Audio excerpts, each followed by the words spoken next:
기도하시겠습니다.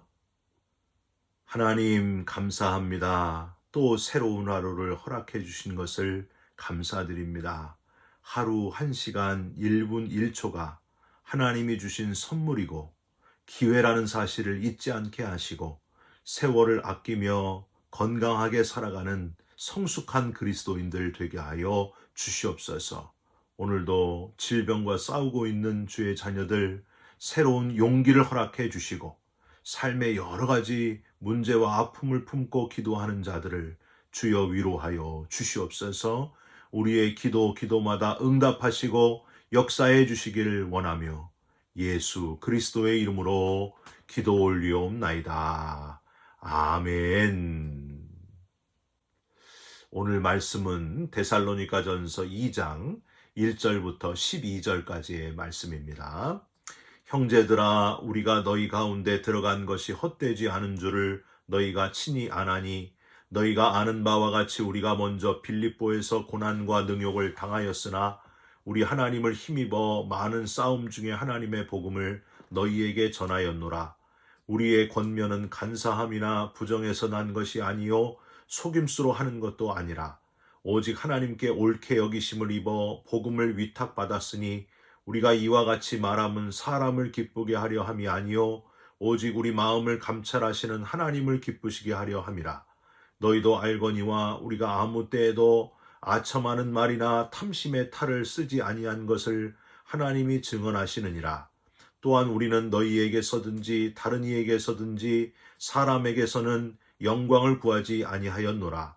우리는 그리스도의 사도로서 마땅히 권위를 주장할 수 있으나 도리어 너희 가운데서 유순한 자가 되어 유모가 자기 자녀를 기름과 같이 하였으니 우리가 이같이 너희를 사모하여 하나님의 복음뿐 아니라 우리의 목숨까지도 너희에게 주기를 기뻐함은 너희가 우리의 사랑하는 자 됨이라. 형제들아, 우리의 수고와 애쓴 것을 너희가 기억하리니 너희 아무에게도 폐를 끼치지 아니하려고 밤낮으로 일하면서 너희에게 하나님의 복음을 전하였노라. 우리가 너희 믿는 자들을 향하여 어떻게 거룩하고 옳고 흠없이 행하였는지에 대하여 너희가 증인이요 하나님도 그러하시도다. 너희도 아는 바와 같이 우리가 너희 각 사람에게 아버지가 자기 자녀에게 하듯 권면하고 위로하고 경계하노니 이는 너희를 부르사 자기 나라와 영광에 이르게 하시는 하나님께 합당히 행하게 하려 함이라. 아멘. 오늘은 데살로니가전서 2장 1절부터 12절까지의 말씀으로 바울의 전도 원칙이라는 제목의 말씀을 함께 나누고 기도하는 시간을 갖겠습니다. 여러분 혹시 악기 중에 어떤 악기를 연주하실 수 있으십니까? 저는 통기타를 중학교 3학년 때부터 이제 시작해서 지금까지 온 것 같습니다. 아버지를 잃고 힘들어하는 때에 제 누나가 삼익이라고 써있는 기타 지금도 기억이 나는데 그걸 사줘서 외로움을 달래면서 기타를 처음으로 시작하게 되었는데 1년 후에 고등학교 다닐 때 신승철이라고 하는 친구를 만나게 돼서 가수 지망생이었거든요. 기타를 그 친구에게 제대로 배울 수 있게 되었습니다. 참 신기한 거는요, 이 통기타가 전도하는 도구로 이렇게 유용하게 사용될 줄은 정말 몰랐습니다. 신승철이라고 하는 이름의 친구는요, 가수가 될 수 없었던 결정적인 이유가 목소리와 노래 때문이었어요. 기타도 잘 되고 얼굴도 잘생겼는데 목소리와 노래가 되지 않아가지고 가수가 되지를 못했습니다. 그래서 제가 그 친구에게 제가 좀 노래를 가르쳐주고 그 친구는 기타를 저에게 가르쳐주고 하면서 그렇게 서로 어울리게 되었습니다. 제 기억에 그 친구가 저보다 조금 더 잘생겼어요. 그래가지고 그 친구에게 우리 교회 가볼래? 우리 교회 예쁜 여학생들 많어. 그렇게 전도했던 생각이 나는데 정말 이 친구가 따라오더라고요. 그래서 하나님은 어떤 의도든지 잘 사용하셔서 빠른 속도로 교회에 그 친구가 적응하게 되었습니다. 잘생기고 기타도 잘 치니까 여학생들이 너무 좋아하는 거예요. 이 친구도 우쭐해가지고 교회에 아주 잘 적응하게 되었습니다. 학교에서뿐만이 아니라 교회에서도 이 친구랑 같이 오래 함께 지내면서 저는 기타 연주 실력이 조금씩 늘어나게 되었고, 그 친구는 여학생들 틈에서 인기를 누리면서 감사하게도 신앙이 들어가더라고요. 예. 다른 여자 친구들이 아주 그냥 신앙적으로 뜨거우니까 이 친구도 자연스럽게 신앙이 뜨거워지게 되었습니다. 어느 날 이제 대학에 가면서 서로 헤어지게 됐는데 이 친구에게 전화가 왔어요. 몇 년 만에. 야, 친구야, 나 새벽 기도 한다? 나 집사 됐어. 다 네 덕이야. 이렇게 저에게 전화를 해줬는데 얼마나 기뻤던지. 아, 하나님 앞에 가면 그래도 하나님 적어도 이 친구 한 명은 네가 잘 전도했구나. 이렇게 칭찬해 주실 것을 생각하니까 너무너무 뿌듯하고 행복했습니다. 여러분, 아줌마 전도왕이라고 혹시 들어보셨습니까?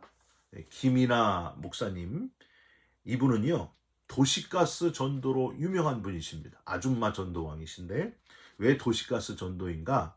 한국에서는요 이사를 이제 오게 되면은 제일 먼저 연결하는 게 도시가스예요. 도시가스. 그래서 그땐 전도사님이었는데 이 아줌마 전도사님이 가장 먼저 도시가스 회사 직원하고 성탄절이나 명절 때 음식을 갖다 주면서 친해지십니다. 그러면 어떻게 되겠어요? 누군가 아파트에 새로 이사를 오면 도시가스 직원이 제일 먼저 이 김이나 전도사님한테 연락을 하는 거예요.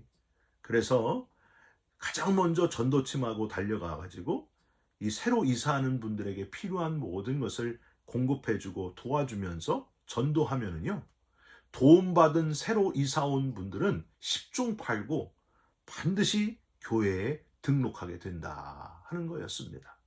사랑하는 성도 여러분, 디모데후서 4장 2절에 때를 얻든지 못 얻든지 열심히 전파하라. 그렇게 바울 사도가 이야기했거든요. 고린도전서 9장 16절에는 복음을 전하는 것은 부득불 할 일이다 하고 전하지 않으면 화가 있을 것이다 라고까지 고백했습니다. 주님이 기뻐하시는 일, 그리스도인의 본질, 복음 전하는 도구로 강력하게 쓰임받는 저와 여러분들이 되시기를 주님의 이름으로 부탁드립니다. 오늘 데살로니가전서 2장에서 우리가 분명하게 찾을 수 있는 것은 뭔가?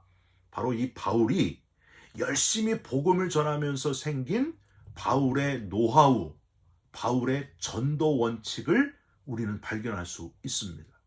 이 데살로니가 지역이 고린도 도시와 더불어서 헬라의 양대 도시였고요.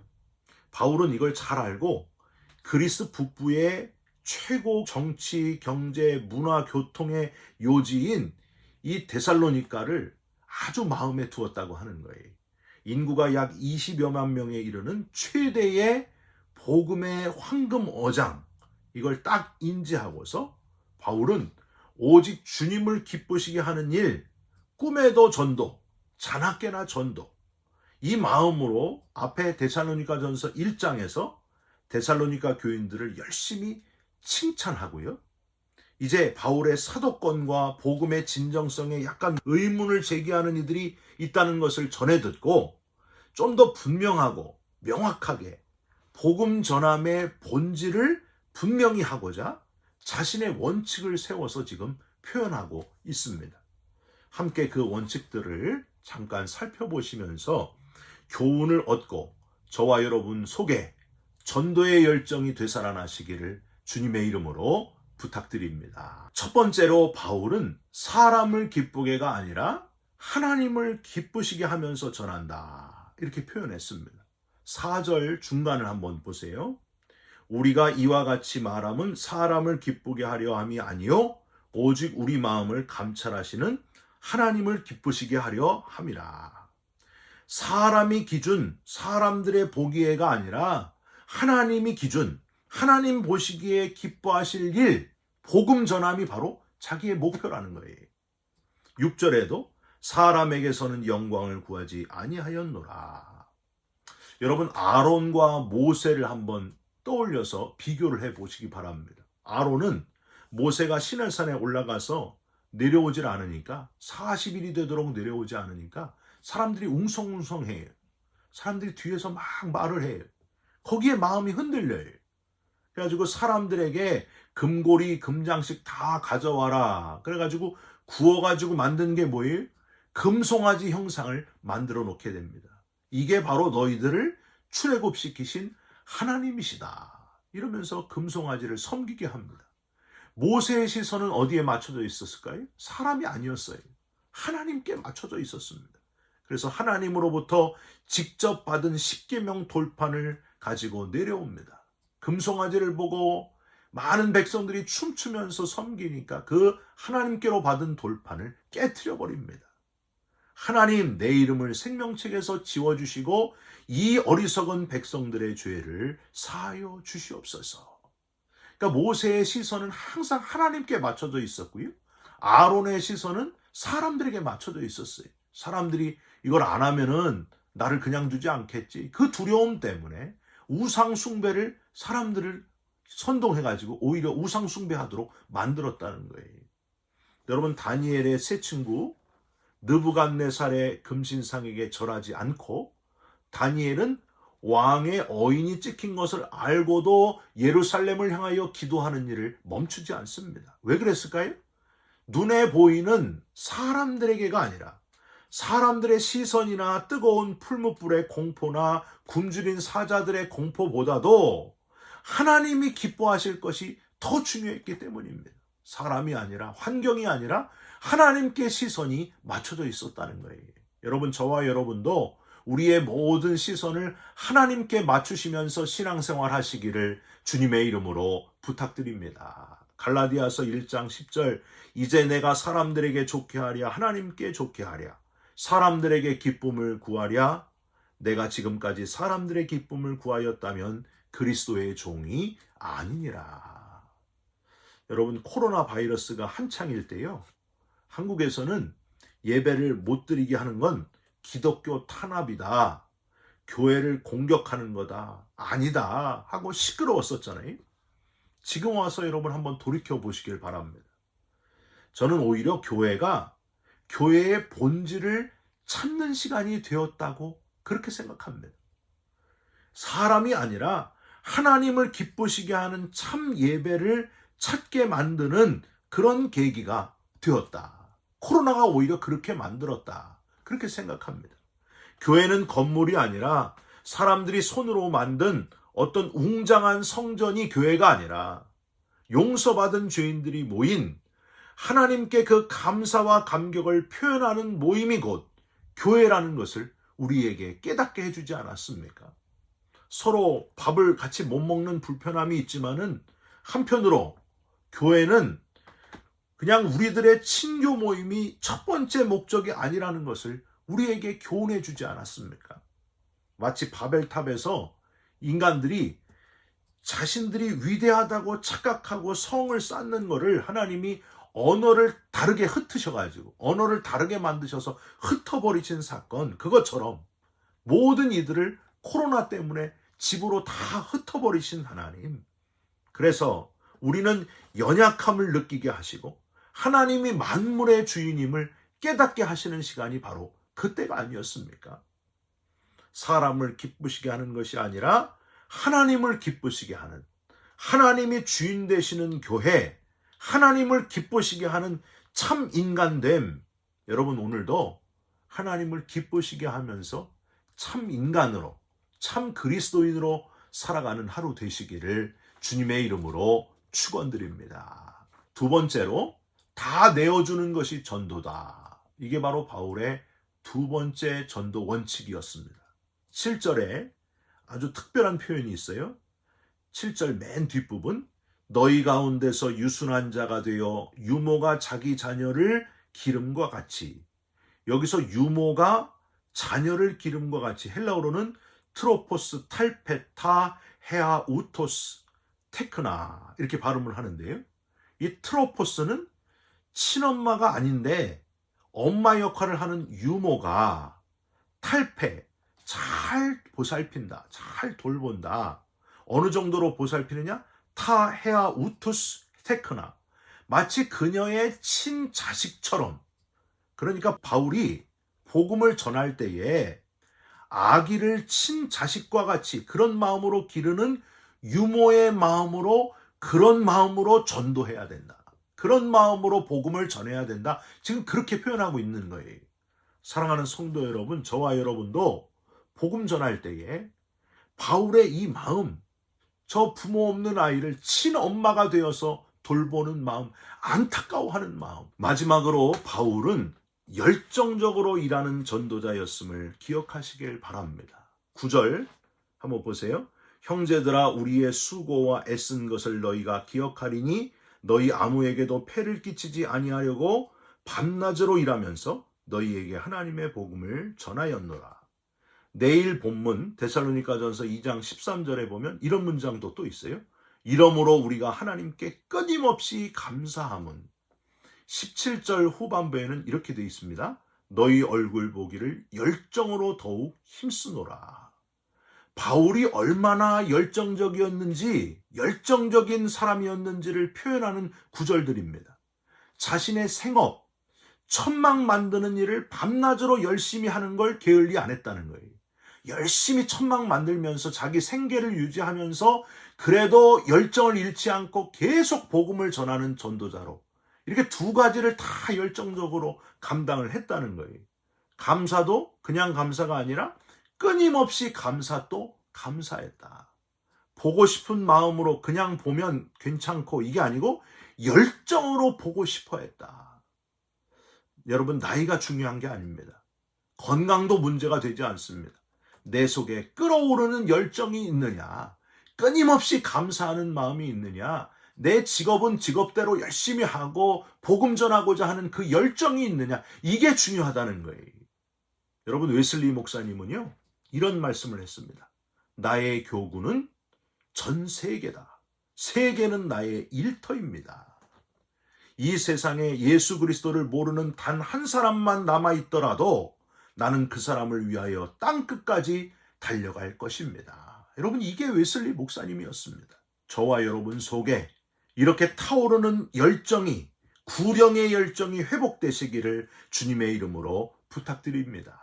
여러분, 예수님은 짧게 3년 공생에 사시고 이제 죽으셨지만 그 3년 동안 아주 열정적으로 복음을 전했던 전도자였습니다.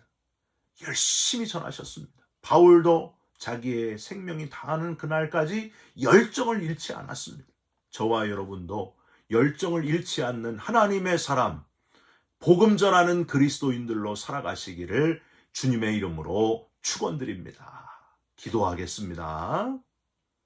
하나님, 바울이 세운 전도 원칙, 바울 속에 있었던 끊임없이 타올랐던 열정이 바로 내 속에서도 타오르기를 원합니다. 나만 위해 사는 인생 되지 않게 하시고 전도의 도구로 우리를 사용하여 주시옵소서. 다 내어주는 마음, 친엄마의 마음을 우리에게 주시옵소서. 오직 하나님의 기쁨을 구하오니 인도하시고 영혼 구원의 도구로 우리를 사용하여 주시옵소서. 예수 그리스도의 이름으로 기도 올리옵나이다. 아멘. 하늘에 계신 우리 아버지여, 이름이 거룩히 여김을 받으시오며 나라가 임하시오며 뜻이 하늘에서 이룬 것 같이 땅에서도 이루어지이다.